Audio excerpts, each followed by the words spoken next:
Well, good morning. Feeling extremely tired, and it wasn't easy getting out of bed this morning.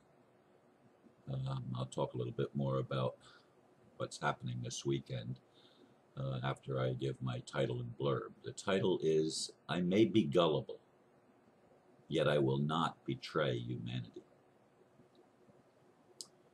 A recent conversation with a close friend revealed what I already knew. Many of those who have known me for a long time consider me gullible. In the past few years alone, since I began doing videos every day, I was excited by the promises of RuSA to restore a de jure government in America, by the OPPT to foreclose on de facto governments that were actually criminal corporate enterprises involved in extortion and human slave trade, by SWISSINDO to set up creation value asset centers to replace the corporate structure worldwide by funding the kingdom of God, sky, earth, and now by the dragon family. Yes, there are those who believe that this is yet another setup that will prove me gullible because of my vision to help co-create a world that works for everyone. Maybe they are right. Nevertheless, I promise I will not betray humanity for any reason or any amount of money. I will tell the truth as soon as it becomes evident to me. Yes, there are charlatans out there. Still, I will not betray the truth that all wealth belongs to all the people, no matter who seems in control of it. I will fight for the restoration of common law based on natural law, so that truth and justice can be attained by normal people. I will stand with all who support peace on earth by ending financial tyranny.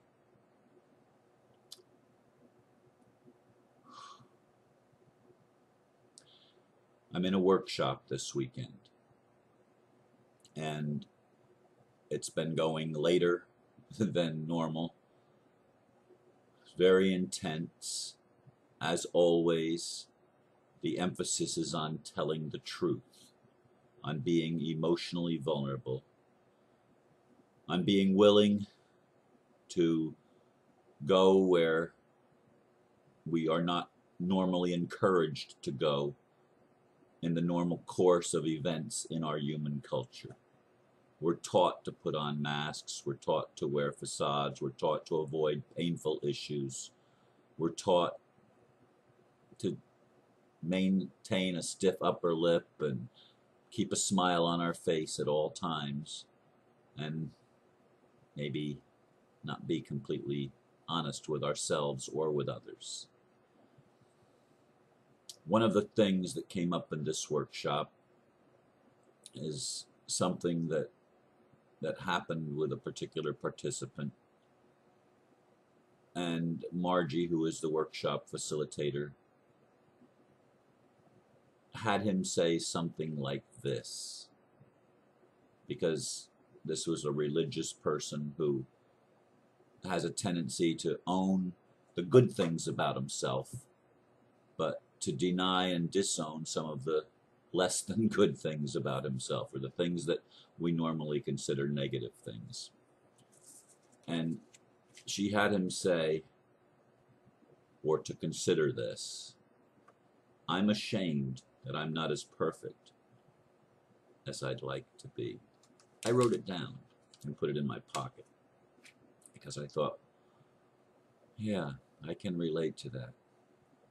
I'm definitely ashamed that I'm not as perfect as I'd like to be, that sometimes I am very gullible, because I have a vision that I want to live in a world of truth and justice, because I know I'll never live in a world of peace unless there's first truth and justice. I will never have a happy relationship unless I'm willing to tell the truth and to be vulnerable. The issue of vulnerability comes up again and again and again because people are so trained to wear the masks, to put on the front, to say what people want them to say instead of the truth of how they really feel inside. Well, my truth is that I have a history of trusting people and feeling as if I've been betrayed. That's my truth. Okay, Teal Scott did a message that somebody sent me yesterday. Do I still have that up on a video here? No, I guess I've taken it down. I did share it with my friend Margie though, because I thought she'll like it. Let me just see if I can find Margie's page, because it should be up there. I shared it on her wall last night before I went to bed. Yeah, when happiness is a bad thing, Teal Scott said. And she said, some of us just have a hard time being happy. And the truth is, I personally will never, ever, ever feel happy, except for brief, fleeting moments, as long as the world that I live in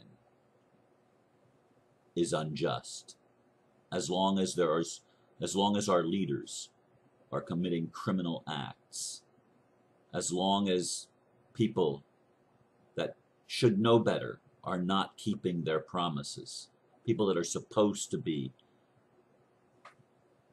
people of integrity. Now, I know that every one of these things, I can look at every one of these things that I've been involved in as a test to see what I'm really made of, to see the meter and the metal. What kind of metal am I made out of? Am I just iron mixed with clay, or am I gold and silver? I'd like to be the gold and silver, but sometimes I'm just iron mixed with clay. Not as strong as I'd like to be, but I try to be as honest as I'm capable of being. And it hurts sometimes when people make promises to me, like happened in RuSA, and I talked about that the other day, like happened with the OPPT. There were people that were involved with the OPPT thing that said that we're going to have our value returned to us, so that we're going to be able to actually access our value in the system. Well, that didn't really happen. Maybe with one or two people, just like they always let one or two people through the cracks, but they don't let the majority of people through the cracks that it can really boost confidence in humanity. So as Teal Scott says, we've been hurt so many times, it's hard for us to be happy. It's hard for us to trust. It's hard for us to maintain a smile all the time and a positive mental attitude, because we've been hurt so many times over and over and over again. And our history is one of being wounded. And we're supposed to avoid the wounds, we're told. We're supposed to deny the wounds. We're supposed to put on a happy face and a big smile and say everything is good when it's not feeling good, when we're feeling betrayed, when we're feeling sad, when we're feeling angry, when we're hurt, and we're feeling our wounds and licking our wounds. We're told we're not allowed to tell the truth, because if we tell the negative truth, we're just going to get more of the negative truth. Because the universe is going to think that, because the universe, God, is stupid, and he thinks that if we are telling our truth and telling how we really feel, that's what we must like, because that's what we're doing. And I'm thinking to myself, God is so stupid if that's what he believes. And I believe I live in a world that's run by a stupid God sometimes. A stupid God that says, I'm a free will God. I'm going to let people express their free will. But I'm going to allow people that are in power to take free will away from other people and do things to other people that hurt. People that are supposed to be loving. People that are supposed to be leaders, like parents, for example, like ministers, for example, and ministers at the level of religion and politics. Ministers that are supposed to serve the people, but instead they act like rulers and dictators and people that want to be control freaks and tell people what they can and can't do, and they hurt people and they make promises to people that they don't keep. Yeah, I'm concerned when people that have supposedly great wealth say they're going to support those that are working for peace, those that are working for justice. They're going to help them financially, and then they don't keep their word. Now, I've never asked for anything financially from any of these groups. I've been participating in these groups because I believed in certain ideals, because I believed in natural law, the law that says do no harm, the law that says do not violate the free will of another. And those are the two basic ones. Now, there are offshoots of each of them that must be implemented in a working culture, in a working civilization, among group of people. We need to address the group effort. And there are certain things that we need to agree on together to make the world work smoothly. But one of the most important ones is don't violate the free will of another. And no one does that more than people that claim to be authorities, that claim to hold the wealth in trust for the people that claim to have power on our world. But instead of exercising the power of leading and setting a good example, what they end up doing is trying to force people and put people to the test. Like, are you really in it for the money, Ron? And that's what yeah, we promised you that we're going to reimburse you. But, it's such a little amount of money, it doesn't really mean things. We're more concerned about the billions and the trillions that we're putting out. It's, $600 or less than $600. I mean, that's nothing. So you can wait.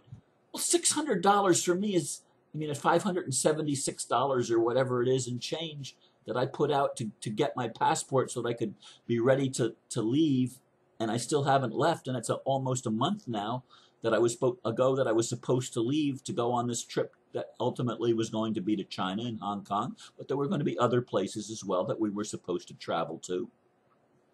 It hasn't happened yet, and I still haven't been reimbursed.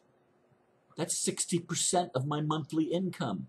It may not be anything to people that are dealing with millions and billions and trillions of dollars, but it's a lot to somebody that lives on less than $1,000 a month. By the way, one of my friends provided for me, what is it called? It's called here it is right here. Here's the box it came in. A NotePal extra slim silent laptop cooling pad for my computer. And that was a gift from one of my listeners. Glenn, thank you very much. I appreciate that. I really do. And I'm giving public acknowledgement that you provided this for me. It came yesterday. It was sitting outside my door when I came home from the workshop last night. And I have it under my computer right now. I still have to take my computer apart and clean it, because I have a feeling there's a good dust buildup inside of the laptop, and that may be part of it too. And that's something that I encourage people to do. Get some of that dirt and stuff out of your computer. It'll run a whole lot better. I need to practice what I'm saying too, because it's something that I keep putting off to another day. Anyway, I'm being honest with you folks. I don't always live up to my own expectations and what I want. Sometimes I believe too idealistically and not practically enough. And sometimes I get hurt, and sometimes I get disappointed. It happens in my vision for the world, and it happens in my vision for relationships. I mean, I would love nothing better than to meet somebody that's willing to be absolutely honest with me, absolutely honest with themselves, and willing to face our demons together, to face our weaknesses together, and not pretend like we don't have any baggage. We all have baggage in our lives. We all have things that are in our lives that we're not really thrilled about. And we're not going to build a good relationship if we can't be honest with each other. But that's not just in a romantic relationship. That's not just in a spiritual partner relationship, which I seek. It's true in every relationship, in every human endeavor that we're involved in. It's true in the business relationships. It's true in all sorts of family level relationships. It's true in all relationships where we interact with each other. We must be willing to be vulnerable.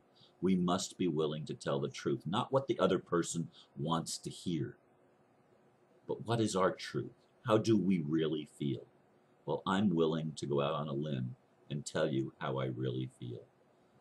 I want to work with people that want to work for the good of humanity, because that's my dream, that's my vision, that's my goal. I know that God is in all of us, and sometimes God is an asshole. I'm sorry. Sometimes God really fucks up when it comes to doing what I think God needs to do. And what does God need to do? God needs to put an end to empowering people to disempower people. And that's a real contradiction. But why let people have power and wealth that only go around hurting other people like the cabal does?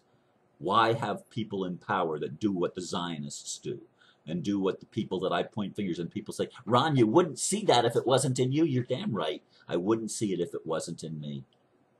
There's parts of me that I'm not proud of. There's parts of me that are weak. There's parts of me that want to hide and want not to tell the truth because the truth hurts. Yeah, I admit it, okay? I admit it. But I want to heal. And I'm willing to tell the truth, even if people may not like me for it, even if people may not understand where I'm coming from because it's so foreign to their own experience and to their own way of thinking and to their own programming. And we've all been programmed. Every single one of us has been programmed in the matrix. And I want to overcome that programming. And I want to allow pleasure in my life. I want to allow prosperity in my life. I want to allow the good things in my life and not have to continually be tested by being hurt again and again, by being disappointed again and again. I want to tell the truth. And I want a world where everybody is comfortable enough and is safe enough to be able to tell the truth. That we're ultimately creating a society where everyone who tells the truth is honored. And when we tell the truth and speak from our hearts, we will be honored. I see it in the workshop. I see it every time that I do one of these emotional healing workshops, because telling the truth sets us free. I may be gullible, but I'm not going to betray humanity. And God willing, I don't want to betray myself either.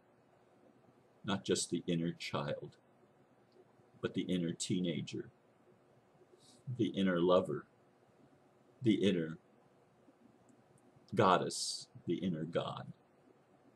I want all of the parts of me to come together so that I can be whole and experience wholeness as a human being living in a physical body in three-dimensional reality, not some other dimension, not some other promise of something else somewhere else, but here, now. That's what I want. That's what I want to get out of my life. Thank you for listening. Namaste.